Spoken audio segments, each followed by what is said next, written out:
Bienvenue à toutes et à tous et merci pour votre présence et participation. J'ai l'honneur de vous accueillir pour ce premier atelier de partage d'expériences à distance organisé par la plateforme ELSA avec la participation des associations de lutte contre le VIH. Vous êtes nombreuses et nombreux aujourd'hui pour découvrir le travail réalisé par les associations de lutte contre le VIH et d'échanger sur cette pratique qu'est l'évaluation de la qualité. Cet atelier bilan fait suite à un appui dont les associations partenaires africaines ont bénéficié en 2017.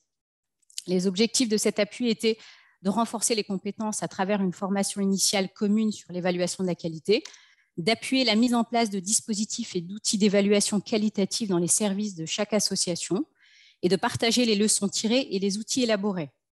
Pour bénéficier de cet appui, la plateforme ELSA a lancé un appel à candidature restreint auprès de 6 associations pressenties dans 6 pays. 4 ont été sélectionnées, dont Racine, qui est basée au Bénin, dont l'association AKS basée au Mali, Rêve Plus au Burkina Faso et EVT basée au Togo. Malheureusement, une de nos associations, Rêve Plus, ne pourra pas être présente ce jour. Donc, ils ont été sélectionnés sur des bases, sur des critères, notamment, elles étaient situées dans des pays limitrophes de l'Afrique de l'Ouest. Elles présentaient un profil similaire sur le volume d'activité et la file active importante. Elles proposaient un large éventail d'activités, comme le service de prévention, de la prise en charge médicale et psychosociale. Elles avaient une ancienneté dans le paysage de la lutte contre le sida et des liens avec les formations sanitaires. Elles accueillaient la population générale et population clé. Et enfin, elles avaient un bon niveau de structuration et présentaient un dispositif de suivi-évaluation. Donc, la formation a eu lieu en octobre 2017 à Ouagadougou, au Burkina Faso, auprès de 8 personnes, soit 2 personnes par association, suivies de missions d'accompagnement sur site et à distance entre 2018 et 2021, pour la mise en place de dispositifs et d'outils d'évaluation qualitatifs dans les services de chaque association. Aujourd'hui, ces associations partenaires africaines sont ici pour nous partager leurs travaux et leurs outils mis en place. Nous avons également la présentation de l'expérience d'une association membre qui est Soltis, sur une méthode d'évaluation complémentaire. Pour cet échange d'aujourd'hui, nous avons le plaisir d'accueillir Anne Sucé, qui est coordinatrice des programmes internationaux à SIDAction, qui sera en charge de l'animation, Jules Tchala, qui est responsable suivi et évaluation à l'association EVT basée au Togo. Nous avons Cher Leiko Abou Traoré, qui est directeur exécutif de l'association de AKS basée au Mali. Nous avons également Hortense Houssin, qui est médecin coordinatrice à l'association Racine basée au Bénin. Étienne Guillard, qui est référent des programmes des services et systèmes de santé à l'association Soltis. Et enfin, Anaïs Smith, qui est chef de projet Force, qui conclura nos échanges. Donc, c'est avec plaisir que je passe la parole à Anne Sucé. Merci Myriam, bonjour à tous et toutes. Je voulais commencer par remercier la plateforme de cette initiative de suivi d'un atelier de formation que j'avais eu le plaisir de co-animer avec mon collègue Vincent Doris à l'époque, avec les associations qui sont présentes aujourd'hui. Et vraiment, je suis ravie de voir le travail accompli et qui vont nous présenter avec les différents outils utilisés dans leur structure. Et donc, je laisse tout de suite la parole à Jules pour EVT. Bonjour tout le monde. Je suis responsable suivi et évaluation à l'ONG Espoir Vie Togo. J'ai l'honneur de vous présenter ce matin l'atelier de partage des expériences en évaluation de la qualité. Alors, en introduction et présentation de l'ONG Espoir Vie Togo, et Espoir Vie Togo est domaine d'intervention. Espoir Vie Togo est créé le 11 août 1995 sous l'impulsion de PNUD et du PNLS au niveau du pays. Les organes qui sont AG, CA et puis la direction exécutive sont les 3 organes qui constituent tout ce qui constitue la cellule dirigeante de la structure. Les zones d'intervention, nous sommes dans 3 régions, notamment le Grand Lomé, la région maritime et puis la région centrale. On a aujourd'hui un effectif de 88 personnes. Nous sommes partis d'un statut d'association à l'ONG et puis avec un accord programme. Et puis par la suite, on a un statut aussi de CMS. Alors, pour ce qui concerne les domaines d'intervention, nous intervenons dans la prévention. Vous voyez un peu les deux activités, je ne dirais pas phares, mais bon, j'ai essayé de réduire, qui constituent le conseil de dépistage en stratégie fixée et avancée. Il y a aussi la prise en charge psychologique où on fait les consultations psychologiques et les autres activités. On fait également la prise en charge sociale. Ça comporte un peu la subvention des analyses et autres. La prise en charge médicale qui constitue la cheville ouvrière de la structure. Là, on fait la médecine générale, pédiatrique, et gynécologique et puis les soins médicaux. Au niveau de la prise en charge des OEV, on fait le parrainage et ce parrainage est constitué de la scolarisation, la formation professionnelle et l'insertion de ces enfants que nous parrainons, que nous mettons en formation. On fait aussi la prise en charge des populations clés. Ça constitue en termes de mobilisation communautaire et puis dépistage. L'autre action que nous sommes en train de mettre en place et que nous faisons également, c'est la recherche et puis la formation. Le projet QMSM PrEP et puis des pistes, le QMSM PrEP des pistes est actuellement en cours d'exécution. QMSM est déjà presque fini. En termes de formation, on fait la formation sur la nouvelle stratégie que sont EPOA, NDSSIN, entretien motivationnel et puis dépistage communautaire. Pour le contexte, en termes de rappel de contexte, EV, dans son existence, à un moment donné, fait déjà une évaluation en fin d'année et apprécie la qualité des services qui sont offerts. Et pour finish, pour recueillir la satisfaction des bénéficiaires. Il faut dire que l'analyse de ces résultats ont permis d'améliorer certaines pratiques que sont l'heure d'attente et l'accueil au niveau des patients. Certains projets mis en œuvre qui ne sont pas systématiquement évalués en fin de projet parce que, bon, c'est des projets de 1 an, de 6 mois et autres.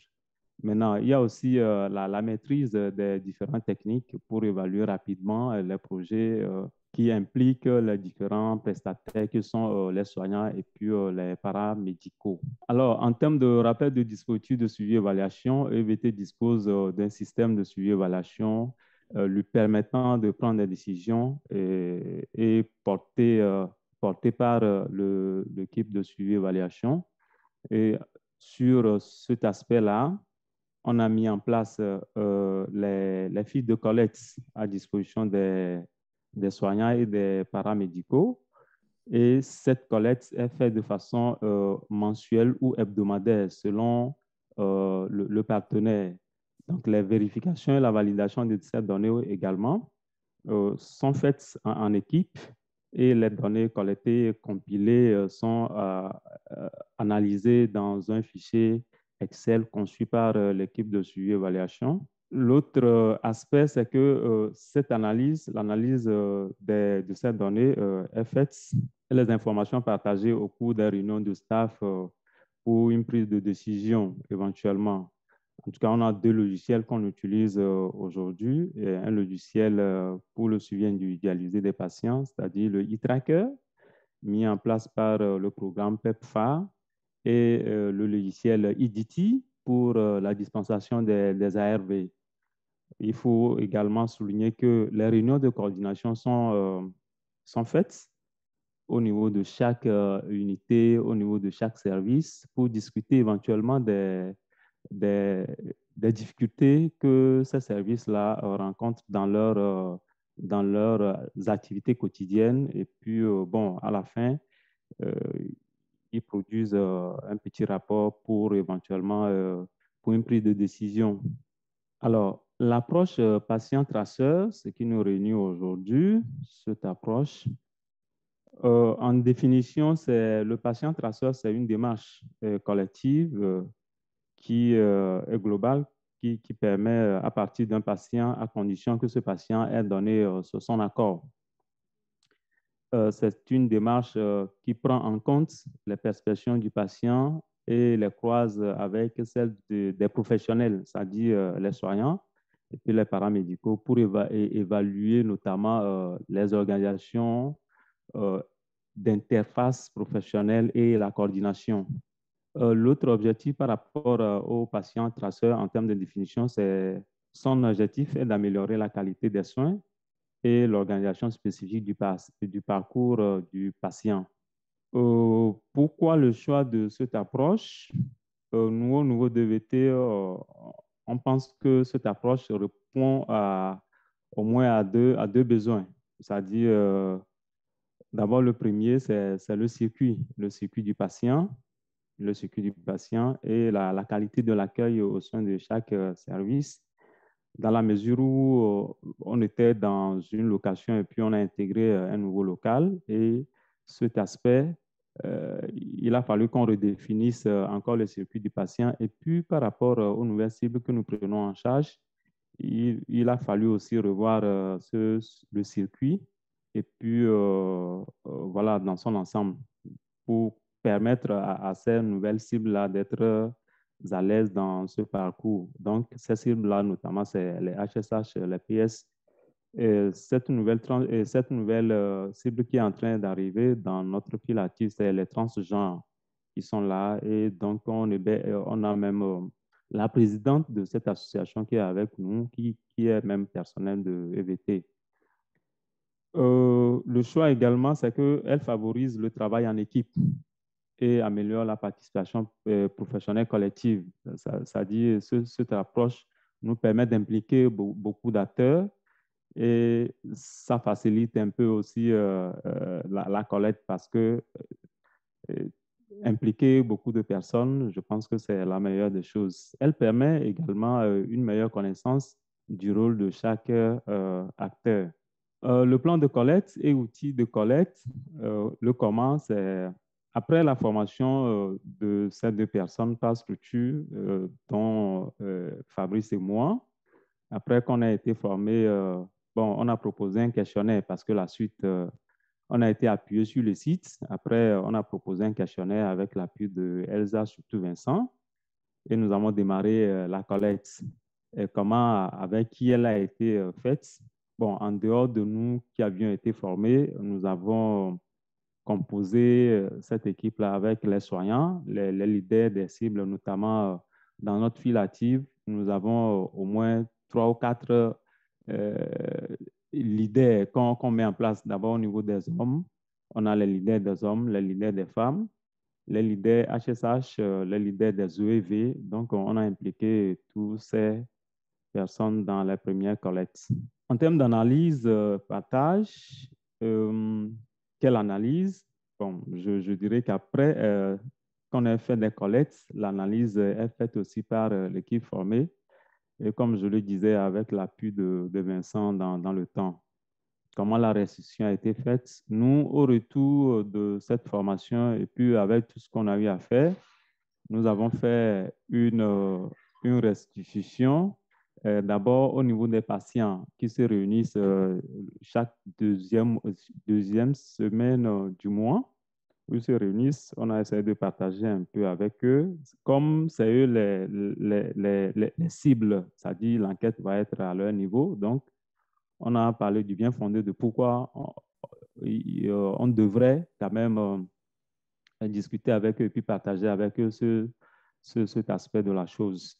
Au niveau du personnel aussi, ça a été fait au cours d'une réunion du personnel, ça a été fait également. Au niveau des membres du CA, puisqu'on a des périodicités, on se retrouve la direction, les membres du CA. Là, on a partagé également cet outil-là et puis tout ce qu'on a fait au début.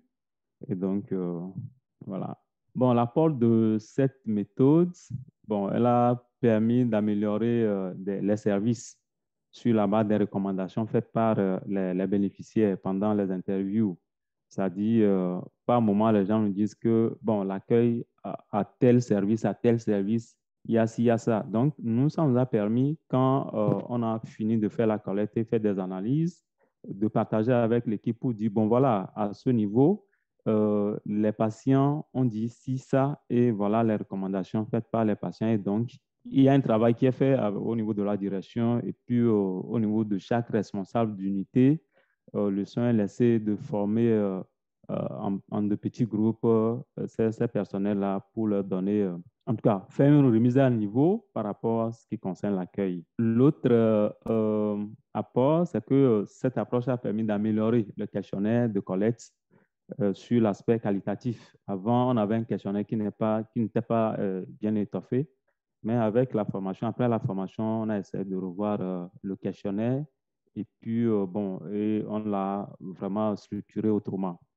Elle a aussi permis d'impliquer beaucoup d'acteurs, comme je venais de le dire, beaucoup d'acteurs qui sont les soignants, les paramédicaux et puis les leaders communautaires.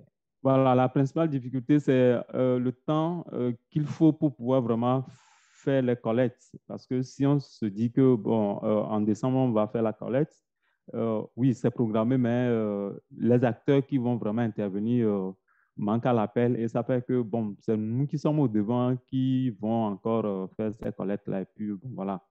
Et puis, le traitement de ces informations, parfois, puisque nous mettons des gens pour le faire, il y a des informations qui n'en vont pas à utiliser parce que les informations collectées ne sont pas vraiment si pertinentes. Les leaders et les soignants aussi étaient impliqués, ne se rendent pas disponibles pour pouvoir véritablement faire la collecte. Pour finir, en termes de perspective, c'est de étendre cette approche-là au niveau de nos antennes. Au-delà de ça, il faut que ces équipes-là soient formées avec l'appui du partenaire ELSA. Je vous remercie. Merci beaucoup Jules.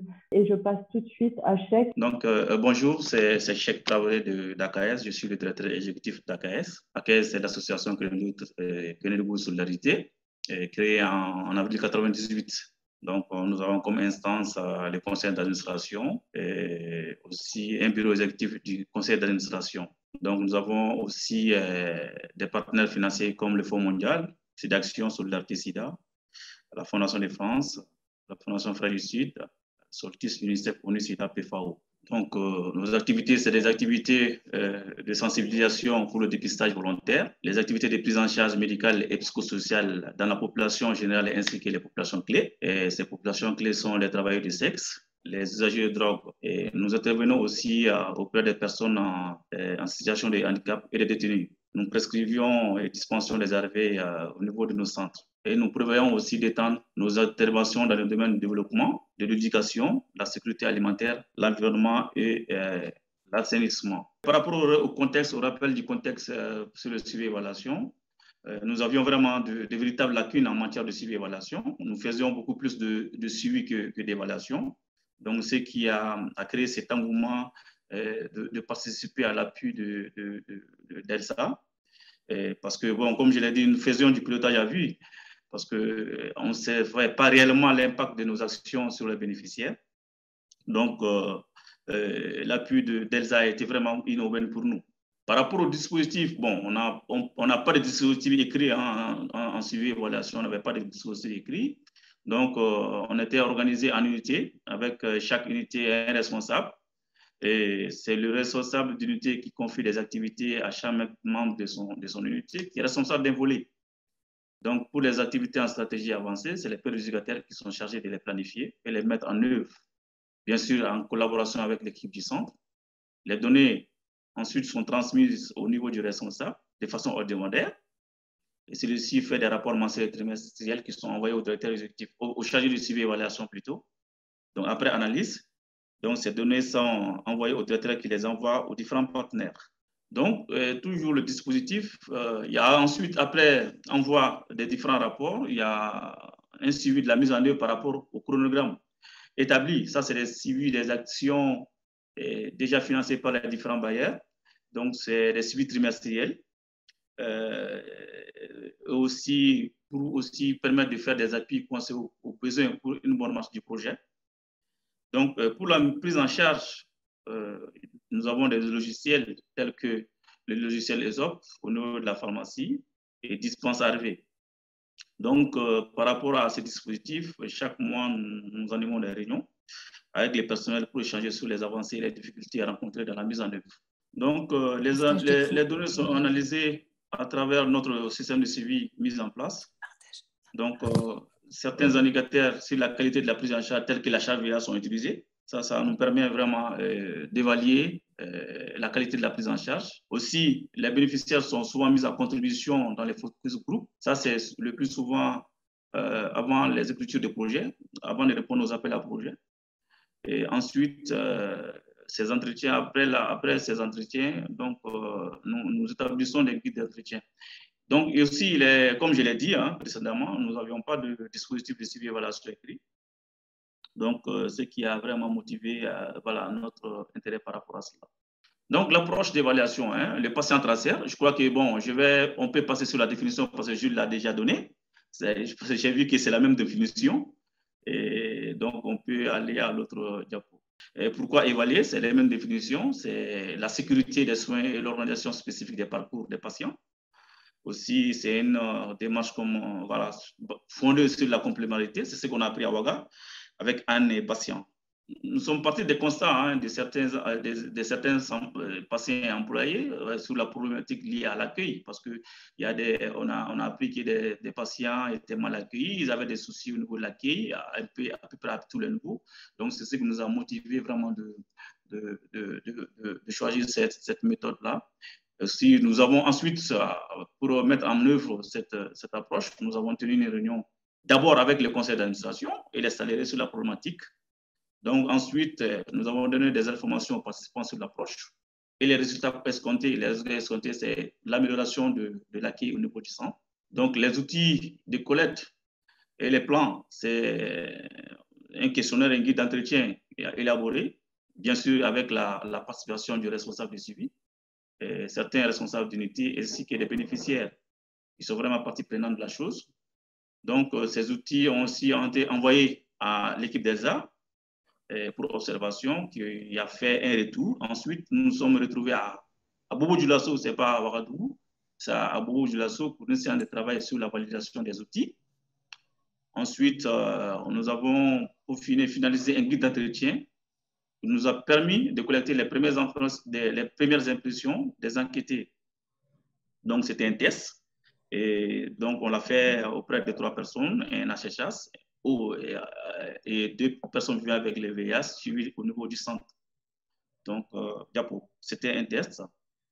Maintenant, l'analyse, c'est d'abord, après les premiers résultats, les premières données, nous avons tenu des réunions en 2 mois, chaque mois, une réunion avec les salariés et les premières données reçues, sur les premières données reçues. Donc, il y en a eu confirmation des difficultés à travers ces données-là.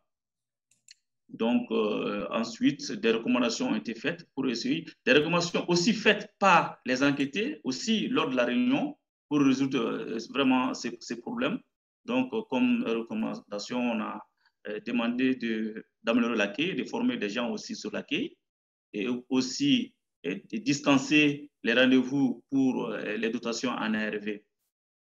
Aussi, bon, on a mis en place aussi un comité de suivi des recommandations qui est composé des représentants des bénéficiaires, PVVIH, population clé, aussi un membre du conseil d'administration et un responsable d'unité. L'apport de cette approche, d'abord, cette approche nous a permis d'ouvrir nos yeux et de prendre conscience, et aussi de faire notre autocritique sans concession. Donc, les gens ont été mis devant les responsabilités. Donc, les bénéficiaires se sont beaucoup impliqués dans l'exploration et la gestion de leurs problèmes. Aussi, comme je l'ai dit, il y a un début de prise de conscience.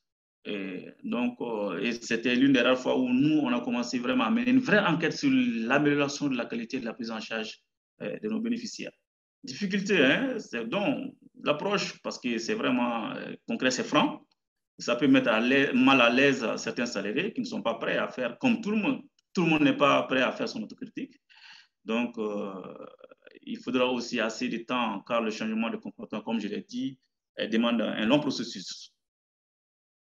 Perspective maintenant, c'est toujours demander l'accompagnement de ELSA, parce qu'on ne peut pas dire qu'on est rodé par rapport à cette approche du patient tracé, parce qu'on n'est pas allé au bout de nos objectifs, de ce qu'on voudrait.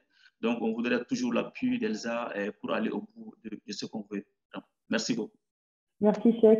Merci à vous, Racine. Cette présentation a été co-préparée avec mon collègue Bertin Dodou, qui est le responsable suivi et évaluation Donc, nous allons suivre ce plan, il y aura l'introduction et puis nous allons rentrer dans le corps et puis finir par une conclusion. Donc, comme vous le savez tous, l'ONG Racine, c'est une association béninoise qui est née le 30 octobre 1999, donc plus de 20 ans d'expérience, intervient dans l'éducation et dans la santé. Au niveau de la santé, c'est beaucoup plus la prise en charge des personnes vivant avec le VIH.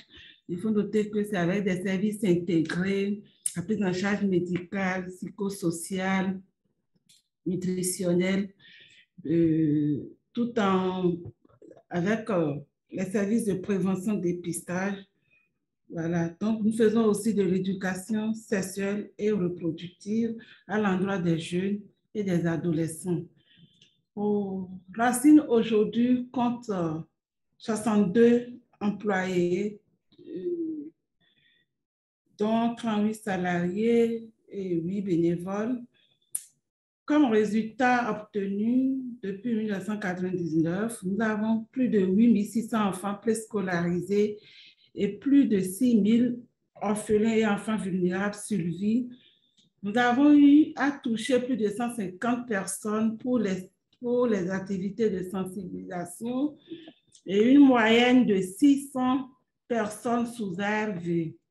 Je rappelle du contexte, Racine a mis en place un dispositif de suivi et évaluation sous la direction du responsable suivi et évaluation et qui permet d'assurer la bonne gestion et la qualité de la mise en œuvre des interventions, d'assurer aussi la redevabilité et pouvoir capitaliser les acquis sur les différentes expériences, le suivi des performances et l'assurance qualité des données. Les Racine disposent aujourd'hui d'un dispositif de suivi et évaluation comprenant les documents cadres, le mécanisme de gestion de suivi, le mécanisme de gestion des évaluations au plan quantitatif et qualitatif. En quoi consiste donc le changement le plus significatif que nous avons choisi de présenter? C'est une approche qui est centrée sur les usagers, les usagères, et c'est un processus participatif et inclusif qui consiste à faire, dans un premier temps, le recueil d'histoires relatives à des changements intervenus dans la vie des usagers ou des équipes, soit à l'endroit des bénéficiaires, soit à l'endroit même de l'équipe de soins. Ça permet de faire une analyse collective des effets positifs ou négatifs et de leur réplicabilité. Donc, c'est de sélectionner aussi les histoires les plus significatives. Après le recueil des histoires, on sélectionne maintenant les histoires les plus significatives selon des critères discutés et adoptés collectivement. Mais ces critères tournent le plus souvent au niveau de 2 questions qui sont, à votre avis, quel est le changement le plus significatif au cours des derniers mois et pourquoi est-il le plus significatif pour le patient? Pourquoi donc cette technique? C'est une technique qui est sans compétence. On n'a pas besoin d'une compétence particulière. On n'a pas besoin d'une formation en suivi et évaluation forcément avant de l'appliquer. Et c'est une approche sans indicateur, sans résultat attendu prédéfini et qui facilite l'identification de changements non attendus, d'effets imprévus. C'est une approche qui est ouverte aux discussions et aux opinions sur la valeur accordée au changement. Et c'est une méthode qualitative, participative, inclusive, de faible coût et facile à mettre en œuvre. C'est une approche particulièrement adaptée aux projets axés sur le changement social. La technique du changement le plus significatif pour qu'elle fait alors, c'est une technique qui permet d'évaluer la plus-value qualitative en termes de changement social occasionné chez le bénéficiaire. Ça permet aussi l'identification de changements non attendus, d'effets imprévus. Ça permet de recueillir des opinions sur la valeur accordée aux changements occasionnés par les actions. Quelles sont les étapes à suivre? D'abord, c'est de définir les domaines de changement. Si c'est au niveau de la prise en charge médicale, sociale, psychosociale. Et ensuite, définir la fréquence de collecte des histoires. Comme chez nous à la clinique, nous le faisons trimestriellement. C'est de collecter les histoires maintenant, sélectionner les histoires les plus significatives en équipe et puis faire un feedback sur les histoires sélectionnées aux bénéficiaires et vérifier aussi la véracité de ces histoires et enfin, ensuite, quantifier, faire la quantification et l'analyse des histoires et finir par la révision du système, c'est-à-dire s'il y a des points à améliorer, on met un plan d'action en cours. Donc, le plan de collecte, c'est, comme je l'ai dit tantôt, c'est tous les 3 mois que nous faisons le recueil et nous prenons 2 histoires au niveau de la prise en charge médicale, une histoire au niveau de la prise en charge psychologique, 2 histoires au niveau de la prise en charge sociale.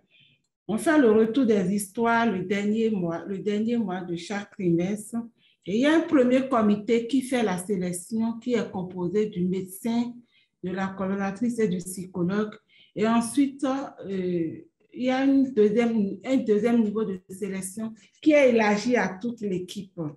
L'analyse des histoires. Après le recueil donc, des histoires, il y a la sélection de 2 histoires plus significatives qui est faite et on fait la vérification, c'est-à-dire de vérifier au sein, ça dépend du cas. Par exemple, si c'est peut-être un patient qui signale qu'après avoir reçu un appui au niveau de la clinique, qu'il a pu améliorer sa qualité de vie, qu'il arrive à mieux prendre en charge ses enfants, qu'il arrive à mieux faire le suivi. On peut faire un retour à son domicile. Là, on peut confier au médiateur qui fait une visite à domicile pour vérifier aussi peut-être au niveau de l'école de ses enfants comment ça se passe. Donc, ensuite, on fait l'affichage de l'histoire le plus significative, mais sous l'anonymat, pour partage d'expérience et mise à l'échelle, mais bien sûr avec le consentement du patient. Quel est l'apport de cette approche?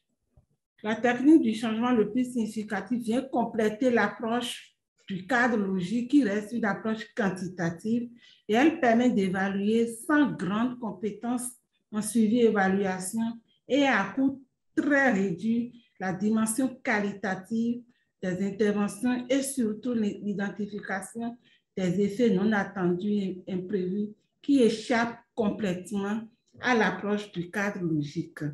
Quelles sont les difficultés de cette approche? Les histoires sont souvent recueillies dans la langue que parle le patient, ce qui rend la transcription difficile. Le fait que le patient ne maîtrise pas le français dans la plupart des cas ne facilite donc pas le recueil et le feedback aussi sur le contenu de l'histoire après la transcription. Nous avons aussi des difficultés d'accès à des enregistreurs de qualité pour un meilleur son pendant le recueil, puisque des fois, après l'enregistrement, on a du mal à déchiffrer ce que le patient ou bien le bénéficiaire a donné, alors que ce n'est pas bien de déformer son idée. Les activités de prise en charge ne laissent pas aussi suffisamment de temps à l'équipe pour recueillir des histoires et conduire convenablement le processus. Quelles sont les perspectives? C'est de pouvoir acheter des enregistreurs de bonne qualité, c'est de renforcer davantage les capacités de l'équipe sur l'approche et d'identifier, motiver éventuellement une personne chargée de la mise en œuvre de l'approche pour son systématisme et sa pratique dans le temps. Je vous remercie.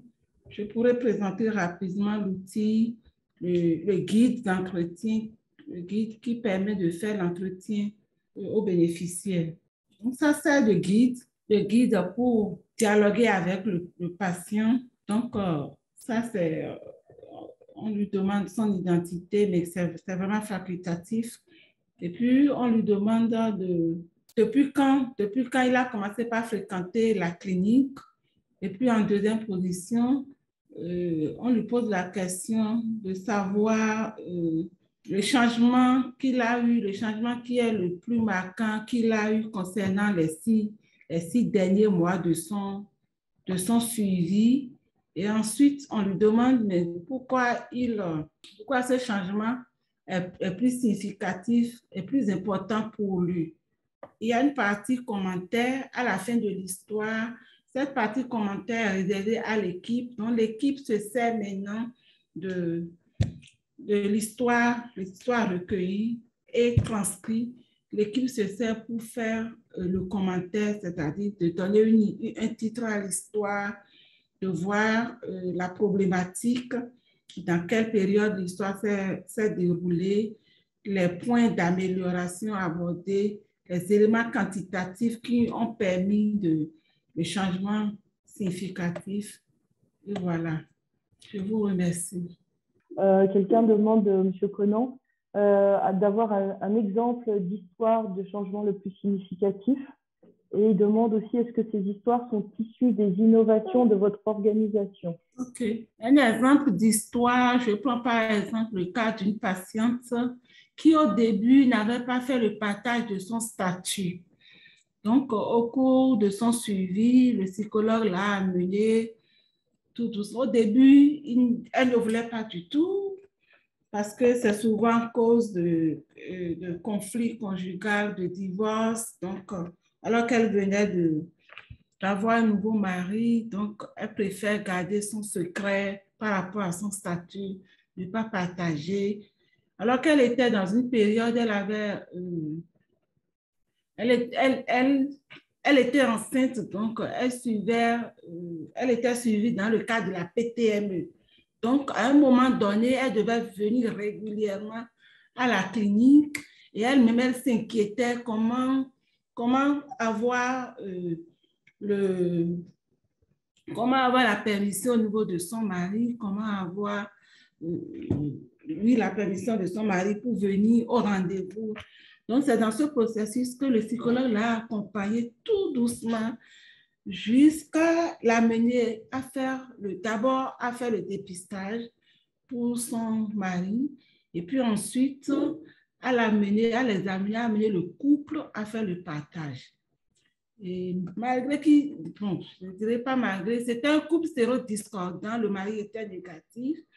Donc, malgré cela, le mari l'a supporté et désormais, elle a plus de facilité pour venir à ses rendez-vous. Elle ne se cache plus à la maison pour prendre ses ARV. Non seulement ça a amélioré son suivi, son observance, mais elle était plus épanouie. Donc, ça a apporté un changement, un grand changement dans son suivi, dans sa prise en charge médicale et dans sa qualité de vie également. Ça, c'est un exemple de changement le plus significatif. Même par la suite, ce couple a pu faire le mariage aussi, le mariage à l'état civil, à l'état religieux, bien après le partage de son statut. Et elle a eu encore un autre enfant après cet enfant, qui sont tous sortis négatifs. Donc, nous avons eu vraiment beaucoup d'aspects positifs. À cause de cela, les deux enfants sont sortis négatifs parce qu'elle avait eu toutes les conditions favorables pour faire le suivi de son enfant. OK. Merci. Ces histoires sont issues des innovations de votre organisation. Non, nous le devons à Elsa qui nous a formés sur ces deux approches, le changement le plus significatif et aussi sur le patient traceur. Donc, c'est un renforcement de capacité que nous avons eu de Elsa et que nous avons implémenté sur le site. Merci Hortense, merci pour le partage. Je passe la parole sans plus tarder à M. Guillard Étienne de Soltis. Bonjour à toutes et tous. Merci à la plateforme ELXA d'organiser ces ateliers d'échange d'expériences et puis de me donner l'occasion de partager un petit peu ce travail mené par Soltis. Du coup, je vais sans plus attendre avancer et vous dire juste quelques mots de Soltis sans faire de présentation. On vous partagera dans la présentation, vous verrez un petit peu plus de détails. Pour certains, Soltis, vous connaissez bien, d'autres peut-être un petit peu moins. Soltis, au départ, est une organisation de lutte contre le VIH-Sida qui a été créée en 2003.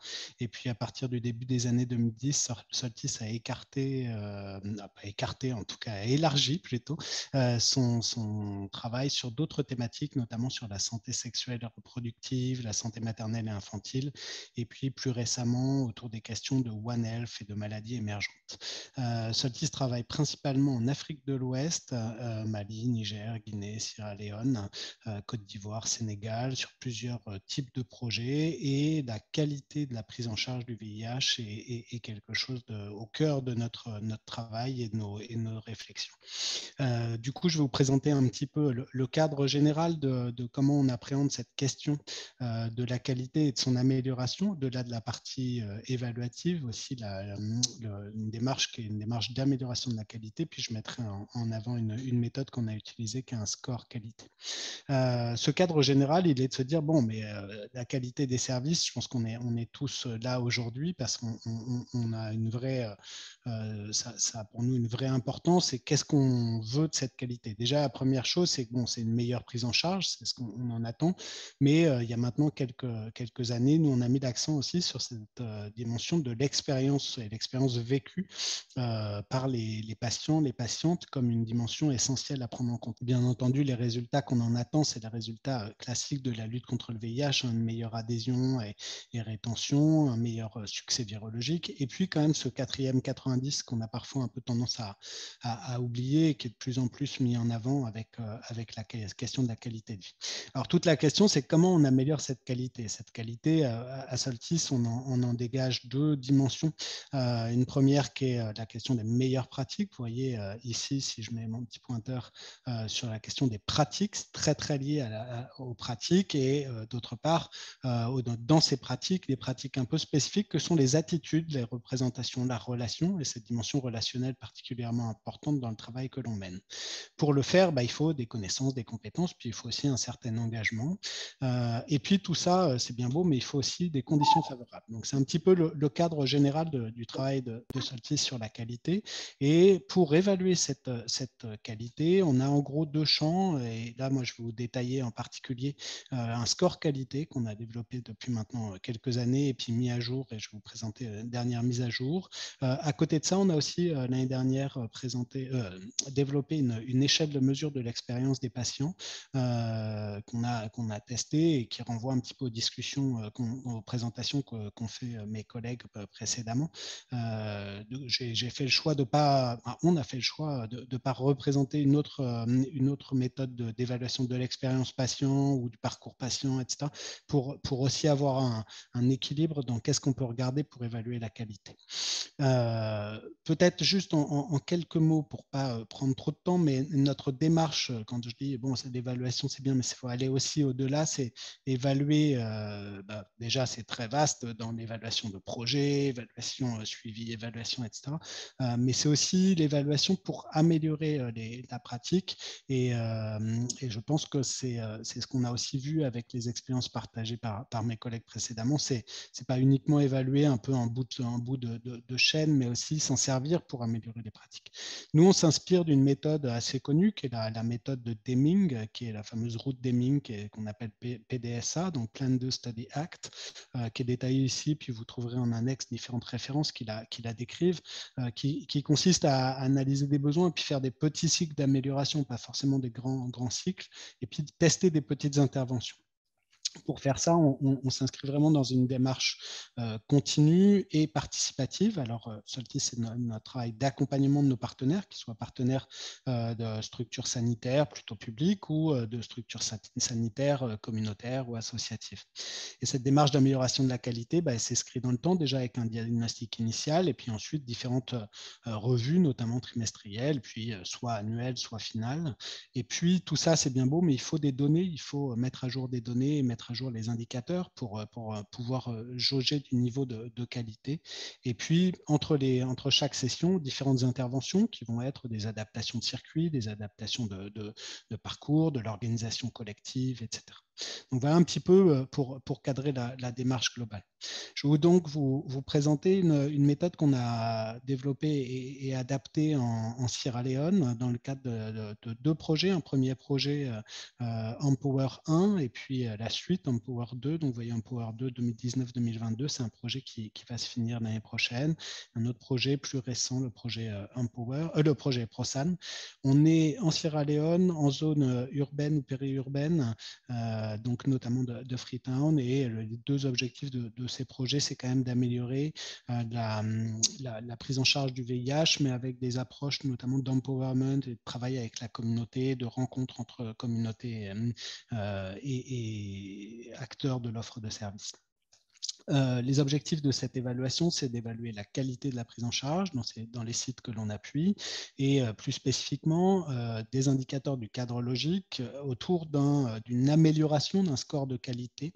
Et donc, c'est de là qu'est venu ce besoin d'avoir un score de qualité. Comment on pourrait définir un score? Alors, pour les puristes, certains diront « Ah oui, mais est-ce qu'un score, c'est vraiment représentatif ?» Il y a tout un débat presque philosophique autour de la question des scores, donc je ne rentrerai pas dans ce débat, mais juste, voilà, vous partagez un petit peu ces réflexions, et puis bien entendu d'identifier des forces et des faiblesses pour ensuite adapter la prise en charge en fonction de ce qui ressortira des scores, utiliser la collecte des données aussi pour améliorer les pratiques des professionnels, pas uniquement jauger le score et puis voilà, mais aussi travailler autour des résultats du score, et puis s'en servir aussi pour faire évoluer le pilotage par les institutions nationales.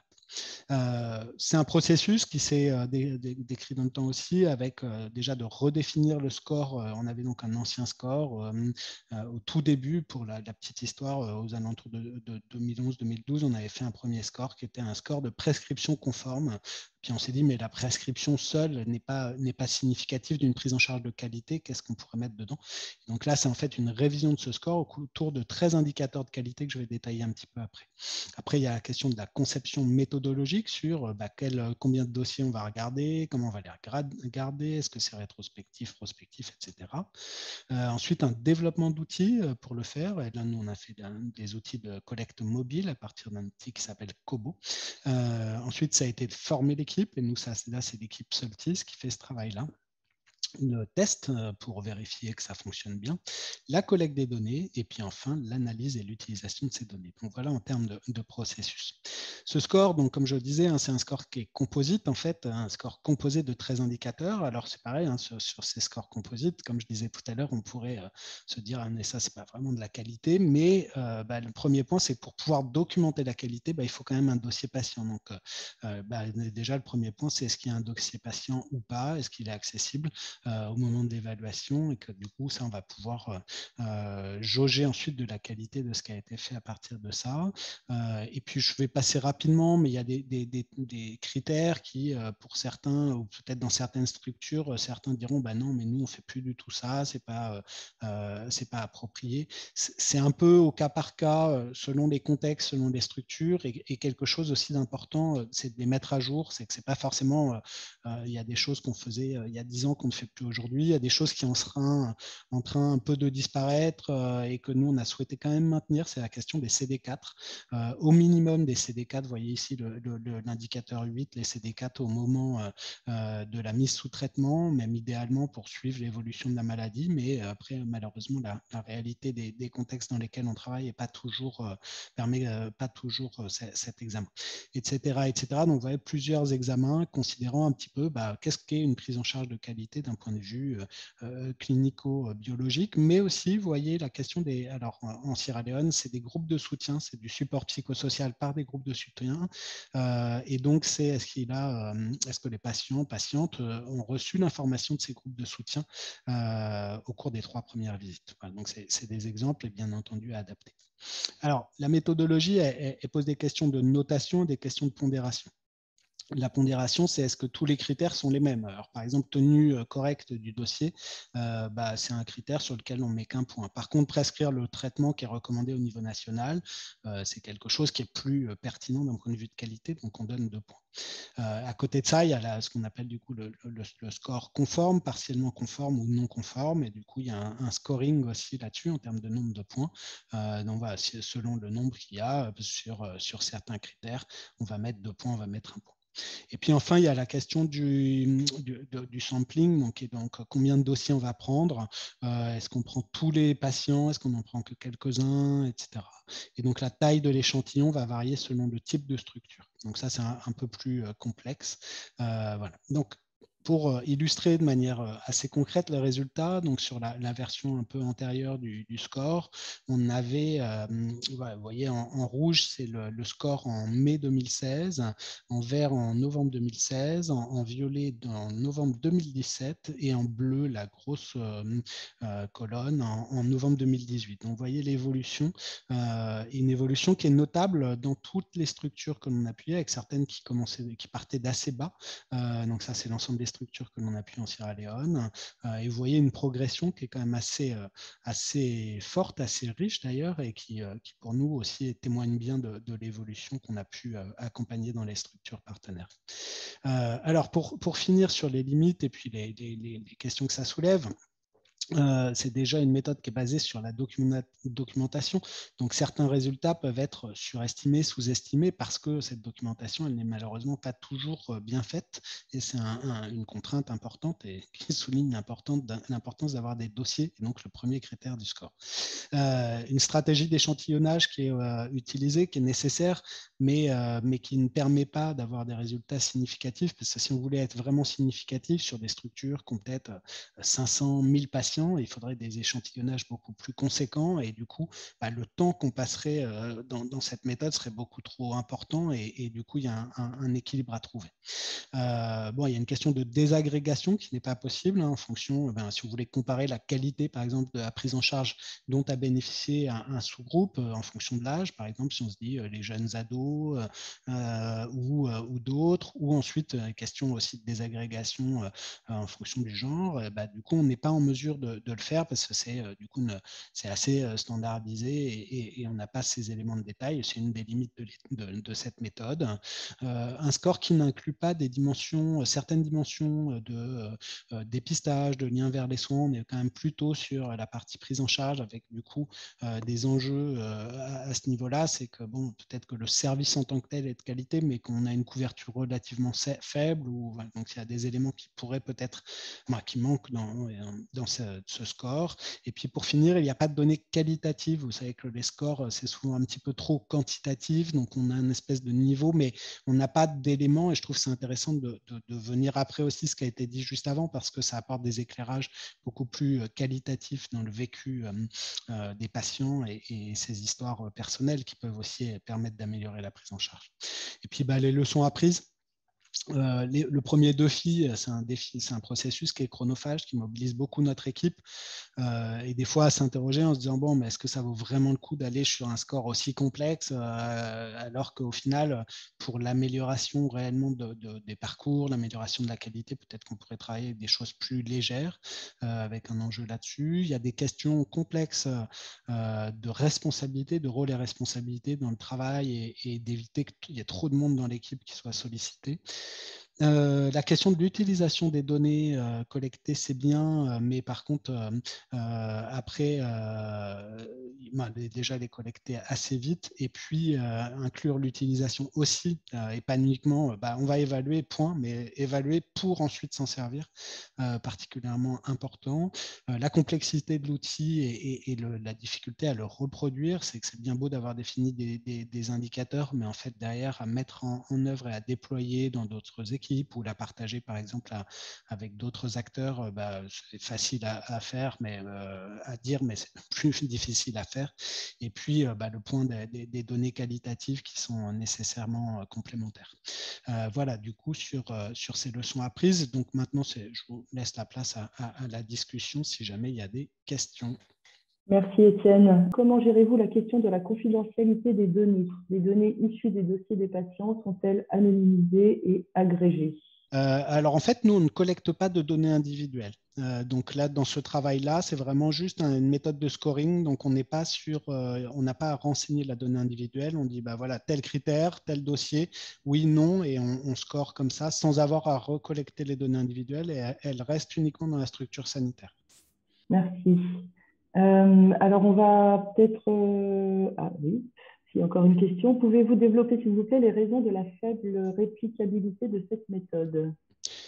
Alors, il y a plusieurs éléments dans la réplicabilité. Et puis ensuite, c'est aussi toujours une question de moyens. Hein. Si on a les moyens, on peut répliquer beaucoup de choses. Mais après, les moyens dont on dispose ne sont pas forcément. Alors, il y a la reproductibilité dans le contexte donné. Donc, nous, il y a un choix qui a été fait aussi tenant compte des critères qu'il y a en Sierra Leone de prise en charge et de prise en charge de qualité. Ensuite, c'est la question notamment de la méthodologie de scoring et la méthodologie de sampling, donc sur quels critères, combien de points on donne, etc., et qui est en fait un peu lourde, qui est faisable. Hein. Donc, si on a les moyens d'avoir une équipe méthodo derrière, de faire tout le paramétrage, nous on fait de la saisie sur tablette, sur Kobo, du coup, ça devient assez facile.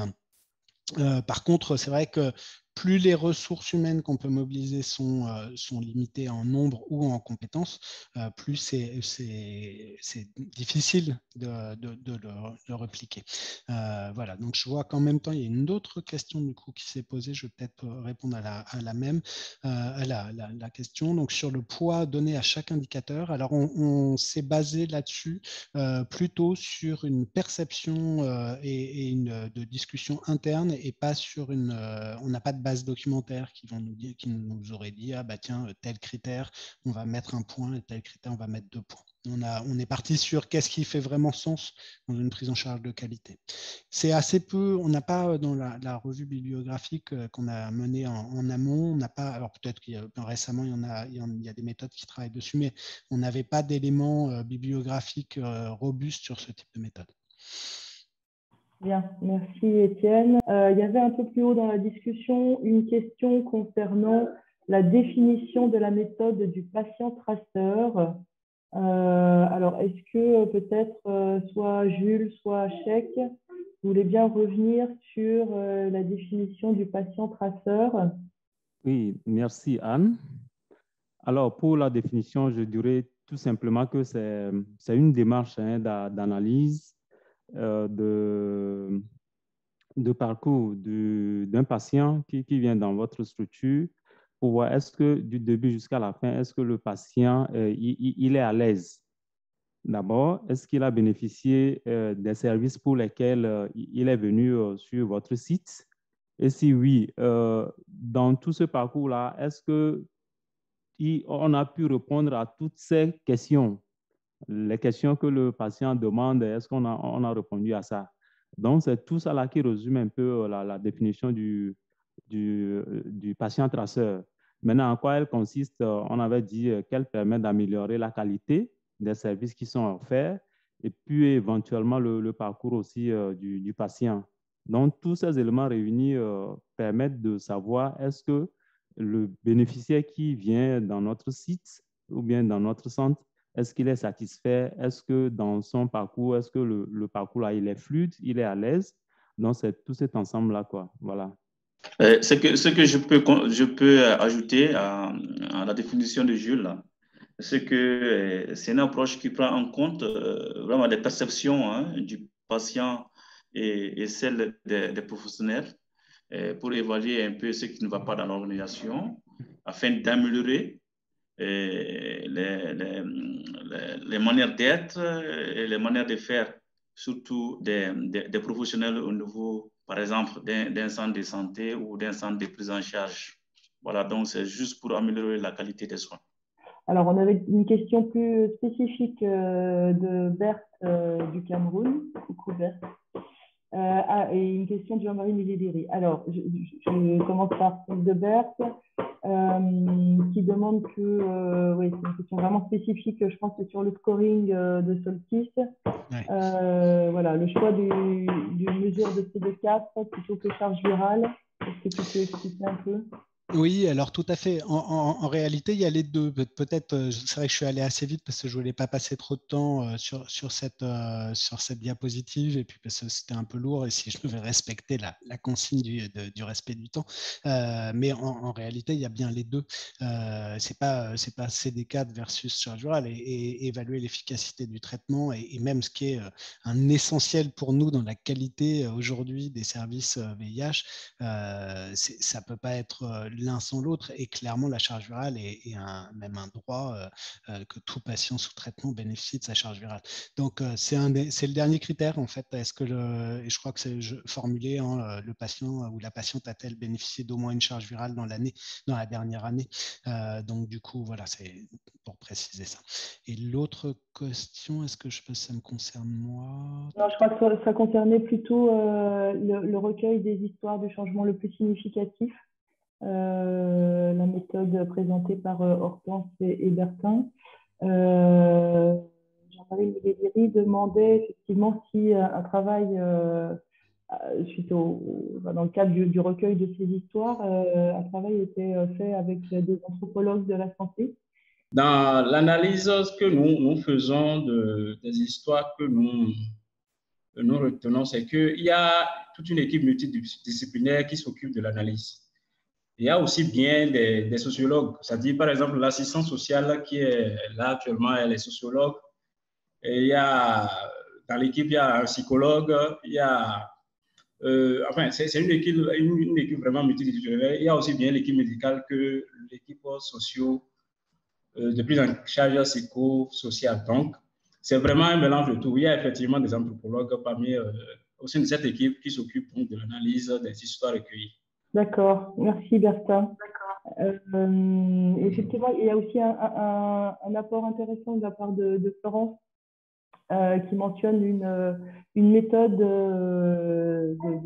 d'amélioration de la qualité qu'on n'a pas évoquée jusqu'à présent, qui consistait en des jeux de rôle. Peut-être, Florence, tu veux développer rapidement? Effectivement, c'était une formation qui existait il y a quelques années. Je ne sais pas si ça se fait encore, mais c'était dans le cadre de la décentralisation de la prise en charge au Burkina. C'était fait par le ministère de la Santé. Et dans le cadre de la formation des médecins et des agents de santé de manière générale, il y avait en fait vraiment des personnes vivant avec le VIH qui étaient formées en tant que patients formateurs et qui, en fait, sur une après-midi, construisaient un jeu de rôle avec les personnes formées, médecins, infirmiers, etc., et qui consistait à donc mener une consultation. Voilà, le médecin avait le dossier du patient, le patient aussi avait quelques éléments.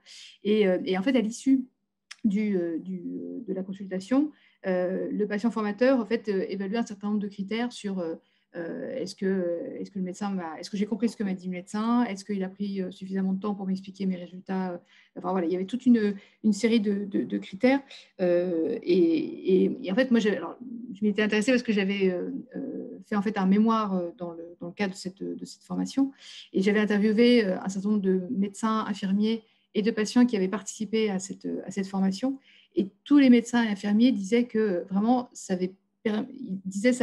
le patient avant était muet, et ça nous a permis aussi de recréer aussi cet échange avec le patient, et de fait d'améliorer aussi la consultation. Et vraiment, il y avait un avant et un après qui était vraiment très intéressant. Donc ça permettait aussi en amont aussi de pointer ce qui, au-delà de l'expertise médicale du médecin, mais ce qui jouait aussi évidemment dans la consultation. Merci Florence. Je te laisse la parole, Anaïs. Merci beaucoup Anne. Bonjour à tous et tous. Donc, je suis Anaïs Smith, je suis chef de projet à Solidarité SIDA, et je suis en charge du coup d'un projet d'observatoire communautaire dans la région Maghreb-Moyen-Orient. Donc, d'autant plus intéressant d'écouter ces échanges aujourd'hui dans justement l'évaluation de qualité, enfin de la qualité. Donc, merci à toutes et tous pour ces participations et ces échanges. pour ce premier atelier de bilan à distance organisé par la plateforme ELSA, comme le disait Myriam en introduction. Ce que je retiens un peu des échanges qu'il y a eu et des participations, c'est que l'évaluation de la qualité, c'est quelque chose qui est très important dans la gestion des projets, mais aussi dans les activités et les objectifs que les associations se donnent dans la lutte contre le VIH. C'est parce que c'est des outils de pilotage, des outils de transparence et de redevabilité, mais aussi des outils d'apprentissage pour les équipes à l'interne et pour les discussions qu'il peut y avoir avec l'externe. Et comme le disait Étienne dans sa présentation, c'est aussi des bons outils de plaidoyer et de communication dans la mesure où ce qui peut ressortir de ces évaluations des activités ou des services, ça permet de les rendre visibles à l'externe et de partager les résultats au-delà de l'interne. Ce que je retiens aussi également de ces échanges, c'est l'approche participative que vous avez toutes et tous partagée dans vos présentations, l'approche participative au niveau interne dans les équipes projets des associations, dans les équipes qui s'occupent du suivi et évaluation de l'association.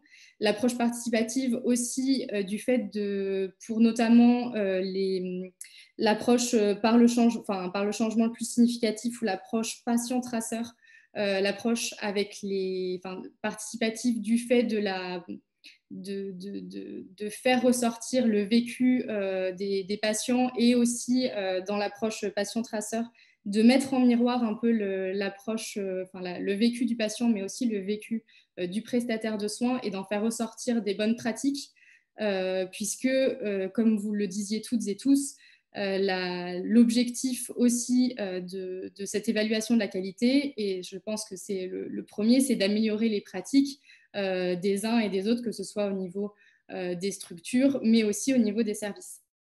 Comme le disait Hortense dans sa présentation, c'est une approche qui est complémentaire. Enfin, toutes les approches que vous avez partagées, c'est des approches complémentaires, des approches assez classiques de suivi et évaluation qu'on utilise toutes et tous, je pense, dans nos projets et dans nos structures, de cadre logique, par exemple, qui sont très quantitatifs, etc. Là, l'idée dans ce que vous avez présenté, c'est de proposer des choses qui soient un peu plus qualitatives et du coup qui puissent donner une autre vision aussi des activités menées et des services que vous mettez en place. Ce qui est important aussi de mettre en avant, c'est le fait que toutes et tous, vous avez réussi à trouver, en tout cas, vous vous êtes approprié des méthodes d'évaluation de la qualité qui soient adaptées à vos structures, à vos projets et aussi à la taille de vos équipes. Ce qui, des fois, comme a pu le dire Étienne, a pu être problématique parce que l'ambition et les moyens ne sont pas forcément toujours, ne vont pas toujours de pair. Mais en tout cas, c'est des outils que vous avez développés propres à chaque structure et à chaque association et qui peuvent du coup servir d'exemple aussi pour d'autres structures. Je finirai juste en disant que, déjà en remerciant la plateforme ELSA pour cet accompagnement pour les associations partenaires sur cette évaluation de la qualité. Ça peut permettre, dans l'accompagnement, ça peut être un outil, notamment cet atelier de bilan peut être un vrai outil de valorisation du travail des associations auprès de vos partenaires techniques et financiers, mais aussi un outil de capitalisation pour toutes les associations, qu'elles soient membres ou partenaires de la plateforme ELSA. Ça permet aussi de mettre en avant tout le rôle de la plateforme ELSA dans l'accompagnement des structures partenaires et aussi donner une boîte à outils assez complète et des éléments de réflexion pour l'ensemble des associations, qu'elles soient membres ou partenaires, encore une fois, dans l'évaluation de la qualité des projets et des activités. Voilà, peut-être Myriam ou Anne, je ne sais pas, qui veut reprendre la parole pour vraiment conclure cette session. Merci Anaïs. Je repasse la parole à Myriam qui va vraiment conclure cette session. Merci beaucoup pour cette conclusion, Anaïs. Grand merci aux intervenants et aux intervenantes et à toutes les équipes des associations partenaires qui ont contribué aussi à ces présentations et à ce travail, ainsi qu'à tous les participants et participantes pour votre présence active. Et je remercie également chaleureusement Anne pour sa participation en tant qu'ancienne collaboratrice de la plateforme ELSA. Et je vous dis à très bientôt.